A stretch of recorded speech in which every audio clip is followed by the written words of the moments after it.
팔은 안으로 굽는다고 자신의 아들이 아무리 잘못된 행동을 해도 무조건 며느리 탓을 하고 책임을 묻는 시부모들이 있습니다. 처음에는 내 이야기를 들어주고 내 편을 들어주는 것 같다가도 결국 시댁은 남편이나 시부모나 모두 자기 식구들을 감싸고 며느리만 나쁜 사람으로 만들더라 라고 호소하는 며느리들을 쉽게 볼 수 있습니다. 이 주제와 관련하여 먼저 사연을 2개 정도 들어보고 이야기해 보겠습니다. 3년 전, 그러니까 제 나이 20대 중반에 신랑을 만났습니다. 아주 꽃다운 나이에 만나서 고생이란 고생은 다 했습니다. 사업을 한다고 도와달라고 해서 잘 다니던 회사도 관두고 신랑의 사업에 뛰어들었습니다. 야식집이었는데 무진장 힘들었습니다. 개업식에도 시댁 식구들은 아무도 와보질 않더라고요. 왜 아무도 안 오냐고 물어봤더니 말이 많아서 이야기조차 하지도 않았다고 하더라고요. 뒤늦게서야 알게 된 시댁 식구들은 가게에서 밥을 먹는다고 한 상 가득하게 차려 놓으라고 하더라고요. 아무리 그렇지만 개업하고 얼마 지나지도 않았는데 휴지 한 장을 사오는 사람이 없었습니다. 서운하긴 했지만 그날은 아버님 제사라 집에서 바로 온다고 그럴 거라고 생각했습니다. 처음에는 다들 좋아하더군요. 이왕 시작한 거 열심히 해보라고 하면서요. 친정 식구들은 엄청 뜯어 말렸습니다. 그때는 저도 바보였습니다. 처음에는 그런대로 장사가 잘 돼서 기분도 좋고 수입도 좋았습니다. 무리하게 가게를 오픈하는 바람에 버는 대로 모두 빚을 갚는 데 썼습니다. 통장에는 고작 몇십만 원밖에 모이질 않았습니다. 장사가 잘 되었을 때는 시댁에 이것저것 다 해드리고 생필품까지 사다 바쳤습니다. 시엄마도 좋아하셨습니다. 그런데 뒤늦게 신랑이 하지 말라고 말리더라고요. 해주지 말라고, 알아주는 사람 아무도 없다고, 해줘봤자 엄마는 형밖에 모른다고. 전 그때 그 말 뜻을 이해하지 못했습니다. 제 딴에는 내가 잘하면 엄마도 조금이나마 신랑을 생각해 주겠지 싶었습니다. 제 생각은 빗나가기 시작하더라고요.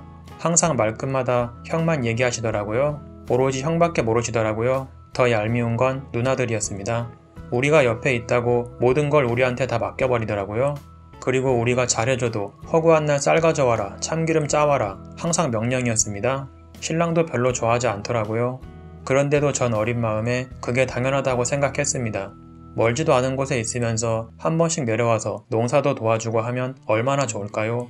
뭐든지 공짜로 가져가면서 고맙다, 수고했다라는 말 한마디도 들어보지 못했습니다. 새벽 늦게까지 일한 신랑을 시엄마는 당연하다는 듯이 부르더라고요. 그것도 당일날 일이 있다고 일하라고 해서 신랑은 잠도 못 자고 어쩔 수 없이 가더라고요. 전날에 미리 말하는 것도 아니고 항상 그런 식이었습니다. 미리 이야기하라고 몇 번이나 해봤지만 소용이 없었습니다. 형한테는 연락했냐고 하면 일하는 사람 힘들다고 연락하지 말라고 하시더라고요. 그럼 우리는 할 일이 없어서 이러는 건가요? 남편의 형도 마찬가지였습니다. 이틀, 3일씩 쉬면 한 번씩 내려와서 일을 도와주면 얼마나 좋아요? 시어머니는 이웃집 자식들이랑 많이 비교를 하더라고요. 다른 집 자식들은 휴일이면 다들 내려와서 도와준다고 하는데 우리 집 자식들은 왜 이러냐고 하시더라고요. 참 황당했습니다. 그럼 우리가 여태껏 도와드린 건 뭔가 싶었습니다. 결혼 전에는 예비시댁 행사에 가는 게 아니라고 해서 안 가려고 했는데 형님, 그러니까 형의 와이프죠. 형님이 혼자 가면 심심하다고 해서 같이 가자고 해서 같이 갔습니다. 그런데 그게 화근이었습니다. 그때부터 시댁 식구들은 당연하다는 듯이 저에게 와서 음식을 같이 하라고 하더라고요. 그때는 저도 어리석었습니다. 신랑도 가라고 하니까 갔습니다. 얼마 지나지 않아 이런 얘기가 나오기 시작하더라고요. 시어머니가 형님한테 제 돈 뒤로 빼돌리는 거 아니냐 라고요. 너무 황당했고 어이가 없었습니다. 그동안 벌어서 우리한테 쓴 거라고는 먹는 것밖에 없었고 이것저것 정말 많이 해드렸는데 그동안 제가 해줬던 거 뭔가 싶었습니다. 뒤통수를 한 대 얻어맞은 것 마냥 띵 하더라고요. 장사도 나름대로 열심히 했습니다. 한 1년 반쯤 지나 임신을 하는 바람에 가게를 그만두게 됐습니다. 그때부터 시댁 식구들의 간섭과 모욕이 빗발치기 시작했습니다. 돈도 못 벌면서 장사는 왜 했냐, 능력도 안 되는 것들이 미쳤다고 장사를 시작했냐, 저더러는 너만 아니었으면 이렇게까지 안 됐을 거 아니냐 라고 하면서 많은 원망을 받았습니다. 여태껏 제가 해준 건 물거품이 되어서 다 날아가 버리더군요. 임신 중인데 마음이 많이 아프더라고요. 울기도 많이 울었습니다. 임신 6개월을 누워서 지냈습니다. 이런 제가 안쓰러운지 신랑도 저한테 잘하려고 노력을 많이 했습니다. 얼마 지나지 않아서 형님이 집을 나갔다고 하더라고요. 가족들의 전화가 물밀듯이 오기 시작했습니다. 제가 아기 좀 키워야 되겠다고 어쩔 수 있냐고, 네가 키워야지 늙은 엄마가 키우겠냐, 바쁜 우리가 키우겠냐면서 당연한 것처럼 말을 하더라고요. 저는 혼자 결정할 문제가 아니라고 신랑이랑도 의논해 봐야 한다고 말씀드렸더니 신랑한테는 우리가 알아서 할 테니 네 생각만 말하라고 했습니다. 그래서 시간을 달라고 했습니다. 작년 추석 때 다 같이 모였는데 남편의 형이 울면서 아기 좀 키워달라고 하더라고요. 저한테는 권한이 없었습니다. 신랑도 이미 알았다고 한 상태였고 제 생각과 의견은 아무 소용이 없었습니다. 전 이렇게 막무가내인 사람들은 처음 봤습니다. 말도 한 사람만 하면 되는데 여러 사람이 돌아가면서 했던 말 또 하고 하니까 질려버리더라고요. 그래서 제가 생각하기엔 내가 너무 만만해서 그런가 보다 싶었습니다. 시댁 식구들은 누구 하나 저한테 바르게 불러준 사람이 없습니다. 야 아니면 너 이런 식이었습니다. 전 그랬습니다. 우리가 사는 집이 단칸방이라 아기를 보기엔 힘들다고. 신랑의 형은 자기가 집을 해줄 테니 알아보라고 했습니다. 시골이라서 그렇게 집값이 비싸진 않았습니다. 그래서 전세를 구해서 형에게 이야기를 했습니다. 또 비난이 시작됐습니다. 장사를 왜 해가지고 이 모양 이 꼴이냐면서 이 이야기랑 가게랑 뭔 상관이 있다고 그런 말로 신랑을 많이 힘들게 하더라고요. 솔직히 기대는 하지도 않았습니다. 해줄 거라고 생각도 하지 않았지만요. 시댁에서는 우리가 힘들다고 할 때 그 누구 하나 도와준 사람이 없었습니다. 자기들 실속만 챙기려고 할 뿐이었습니다. 시댁 식구들에게는 기대를 접은 지가 오래입니다. 형이 돈이 없다면서 500만원 밑으로 집을 구하라고 했습니다. 어쩔 수 없이 조그만한 월세 아파트라도 구했습니다.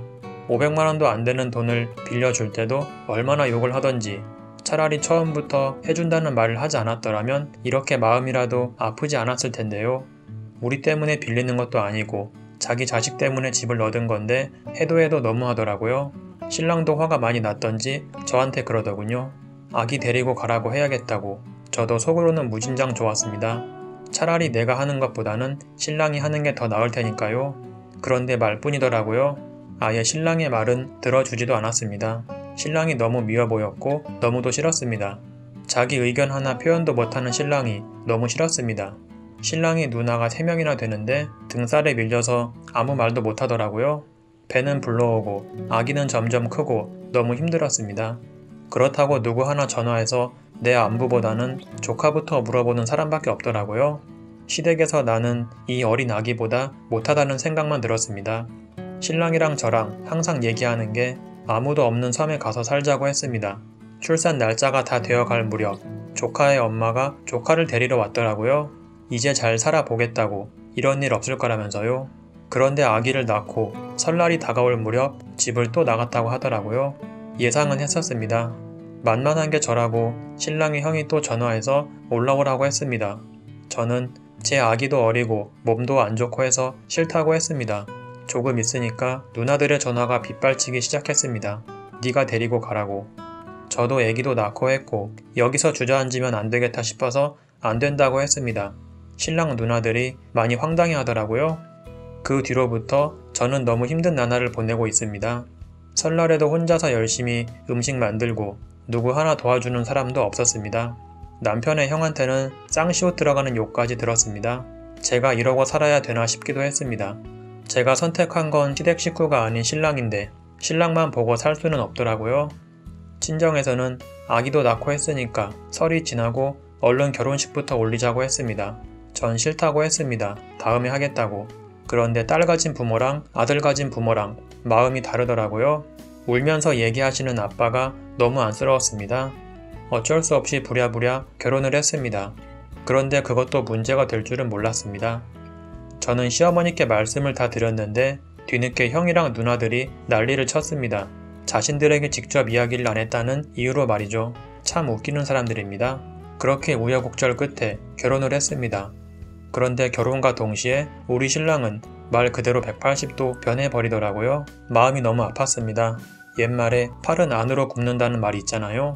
시댁 식구들도 당연히 자기 집 식구니까 저에게 막 대해도 된다 라는 생각을 하더라고요.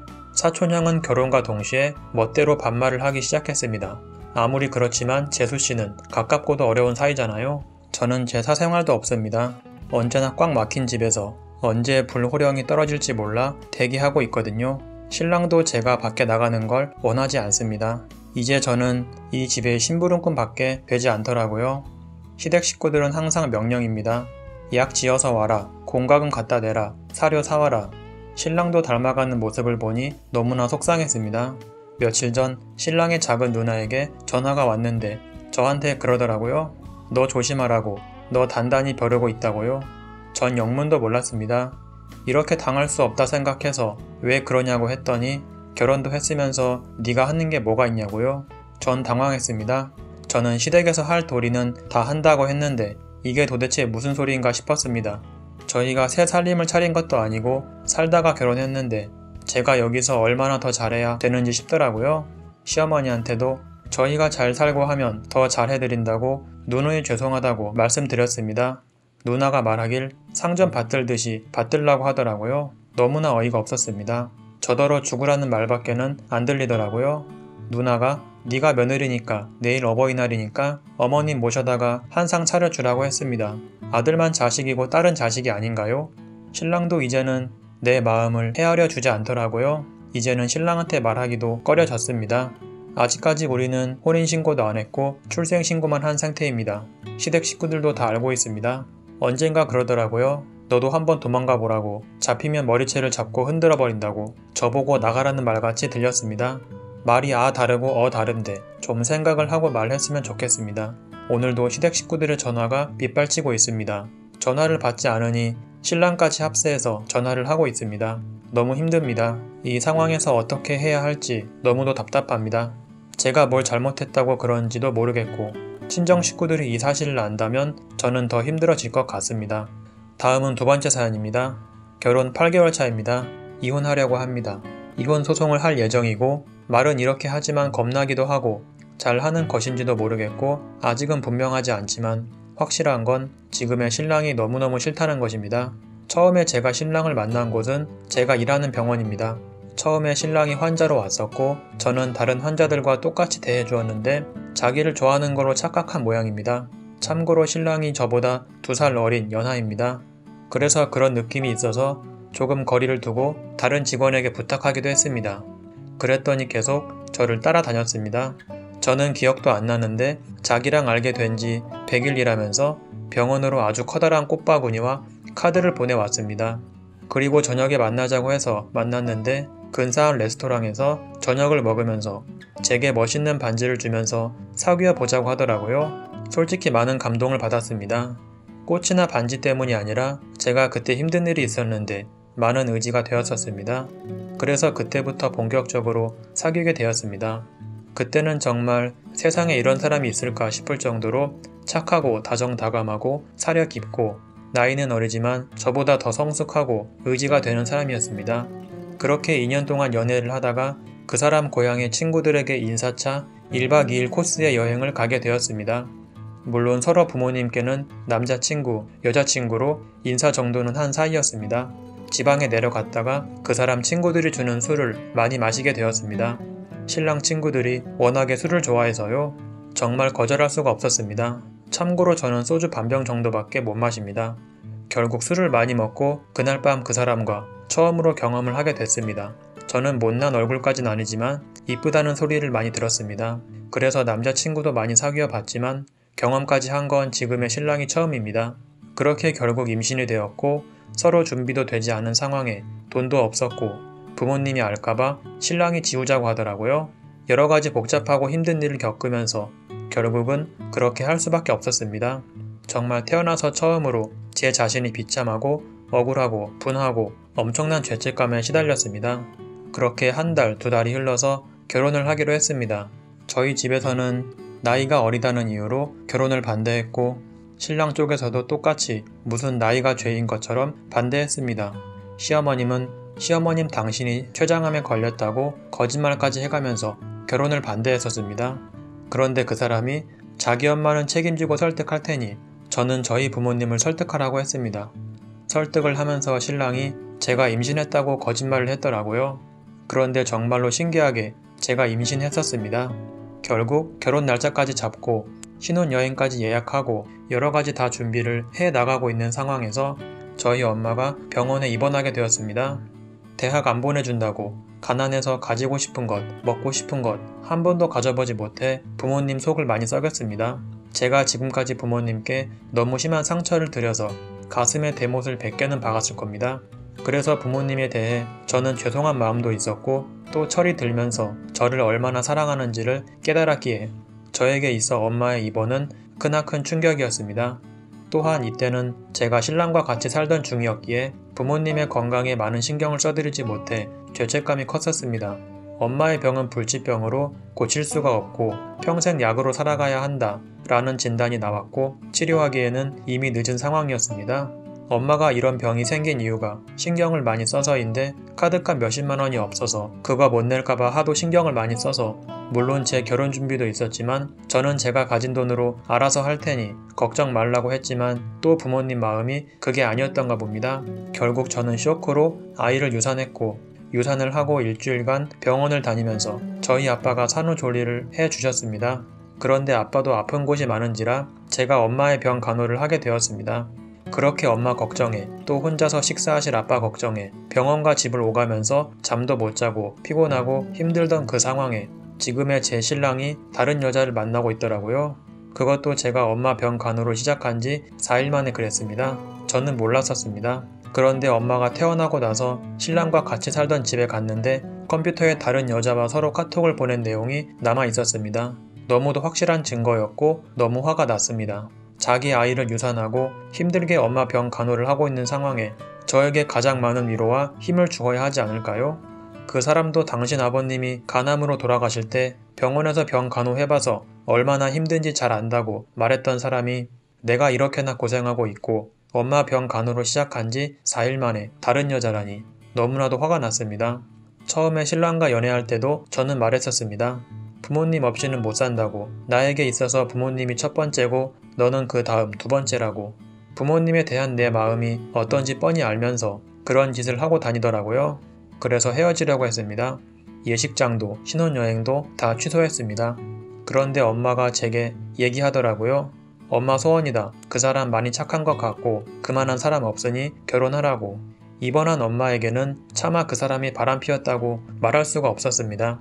그리고 그 사람이 잠깐 마음적으로 의지만 했지 깊은 관계까지 간 건 아니라고. 죽은 사람 살리는 셈 치고 한 번만 용서해 달라고. 결국 엄마의 소원을 들어주기로 해서 결혼을 했는데 결혼하자마자 신혼여행에서부터 틀어지기 시작해서 신혼여행에서도 각방을 썼습니다. 그리고 한 달 만에 혼인신고했는데 혼인신고하고 온 날 조금 다투었다고 바로 이혼하자고 하더라고요. 그렇게 쉽게 말하더라고요. 잘 달래서 이혼은 안 했습니다. 그런데 지금 결혼 8개월째 들어섰는데 술 마시고 욕하고 외박하고 그 다음날 싹싹 빌고 또 이틀 만에 술 먹고 외박하고 저랑 약속을 한 번만 더 어기면 자기가 사람이 아니라고 그렇게 약속을 하면서도 똑같은 일이 반복되고 있습니다. 그래서 쌓이고 쌓여서 이제는 용서도 이해도 하기 싫고 그 사람이 숨쉬는 것조차 싫습니다. 저 때문에 엄마가 또 신경 써서 병이 더 커지고 재발할까봐 부모님에게도 말 못하고 친구들이 반대하는 결혼을 해서 결혼식에 친구들조차 안 왔기 때문에 친구들한테도 말 못하고 시댁 식구들한테는 당연히 말 못합니다. 팔은 안으로 굽는다고 네가 잘 못하니까 욕먹는 거고 네가 잘 못하니까 신랑이 외박하는 거고 네가 잘 못하니까 신랑이 술 마시는 거라고 이런 식으로밖에 생각 안 합니다. 저는 정말 신랑한테 할 만큼 다 했고 최선을 다했습니다. 주변에 신랑과 저를 알고 있는 사람들은 다 제 편을 듭니다. 신랑이 신혼집 얻으면서 돈이 모자랐는데 시어머니가 여기저기 돈을 빌렸더라고요. 그런데 시어머니는 저에게 네 년이 뭔데 돈을 빌리게 하냐 뭐 같은 년이라고 하시며 쌍시옷이 들어간 욕까지 하셨습니다. 저는 정말 살면서 이런 욕은 시댁에서 처음 들어봤습니다. 그래도 참았었는데 이제는 정말 사람답게 살고 싶습니다. 신랑은 술만 먹으면 욕하는 것도 싫고 한 번은 몽둥이까지 들고 설치더라고요. 벌써 각방 쓴 지 한 달 넘었습니다. 정말 이혼하고 싶은데 한편으로는 바보 못난이 같이 신랑이 불쌍하기도 하고 부모님이 걱정되기도 하고 물론 부모님이 제 인생 대신 살아주는 건 아니지만 이번 일로 인해 혹시 부모님이 상처받아 잘못될까 걱정입니다. 신랑과 조금만 다투어도 잠을 못 주무실 정도니까요. 그래서 부모님을 친오빠가 있는 외국에 잠깐 보내드리고 그 사이에 조용히 이혼하려고 했습니다. 신랑과 정말 툭 까놓고 얘기를 많이 한 날이 있었는데 당분간 떨어져 살고 이혼은 1년 후에 생각해보자고 했었는데 자기가 힘들다고 아파서 누워있는 우리 부모님한테 다 이야기를 한 겁니다. 그것 때문에 우리 엄마는 신경성 급성 위궤양으로 또 입원을 했습니다. 도저히 용서가 안 되더라고요. 이혼은 나랑 결정지을 문제고 또 자기 엄마라고 생각했으면 그렇게 했을까요? 뻔히 내가 부모님 중요시하게 생각하는 거 알면서 그러더라고요. 얼마나 어리고 철이 없습니까? 한 번만 참고 한 번만 다른 사람 입장에서 생각하면 될 것을 말이죠. 그리고 나선 또 병 주고 약 주듯이 우리 부모님한테 또 찾아가서 싹싹 빌었나 봅니다. 부모님께서 이 사실을 처음 아셨을 때 제가 다 얘기했더니 아빠가 그럼 헤어져라 라고 찬성하셨는데 그새 신랑이 또 무슨 말을 했는지 또 반대하셨습니다. 이제는 악이 치밀어 오릅니다. 왜 부모님은 제 생각을 안 하실까요? 아니면 제 생각해서 반대하시는 걸까요? 정말 참을 만큼 참았고 봐줄 만큼 봐주었고 용서할 만큼 했는데 부모님 때문에 더 많이 참고 인내했는데 더 이상은 못하겠는데 부모님은 한 번만 더 참으라고 하십니다. 제가 이제 어떻게 해야 합니까? 더 이상은 참을 수가 없습니다. 부모님 말에 화가 나서 그 사람하고 더 같이 사느니 차라리 나보고 죽으라고 해라. 그렇게 말해버렸습니다. 정말로 술만 먹으면 개가 돼버리는 그 사람. 이제 나이도 20대 후반밖에 안 됐으면서 음주운전은 기본이고 외박은 필수고 집사람한테 욕하고 그러는 건 당연한 거고 저는 정말 할 만큼 했습니다. 달래도 보고 화도 내보고 울어도 보고 협박도 해보고 그러나 소용없었습니다. 소 귀의 경읽기 라는 말이 딱입니다. 사람이 이렇게까지 참을 수 있다는 게 저는 신기합니다. 이혼을 하자고 해도 안 해주겠다고 하고 또 잘하겠다고 싹싹 비는데 그런 건 정말 골백 번도 더 들은 똑같은 소리입니다. 부부 사이의 신뢰와 믿음이 이미 깨진 지 오래인데 이미 끝난 거 아닌가요? 연하의 남편이 다 그러는 건 아니지만 제 연하의 신랑은 이렇습니다. 사연은 여기까지입니다. 결혼 전까지는 세상 착하고 내 편인 줄 알았던 남편이 결혼을 하자마자 180도 변하고 무조건적으로 시댁 편만 드는 경우는 지금도 쉽게 볼 수 있습니다. 내 가족이니까 어느 정도 편을 들어주는 것은 크게 부정할 수 없지만 그 정도가 너무하다 싶을 만큼 심각하다면 며느리는 결국 팔은 안으로 굽는구나 라는 생각을 할 수밖에 없습니다. 남편과 같이 살기로 하고 남편을 믿고 결혼했는데 내 이야기는 들어주지도 않고 무조건적으로 시댁 편만 든다면 앞으로 부인은 남편을 신뢰할 수 있을까요? 내 가족이라고 해도 잘못한 건 반드시 짚고 넘어가고 현재 내가 누구와 살고 있는지를 확실하게 아는 것이 나뿐만 아니라 내 동반자에게도 옳은 행동입니다. 여기까지 들어주셔서 감사드리고 영상을 마치겠습니다.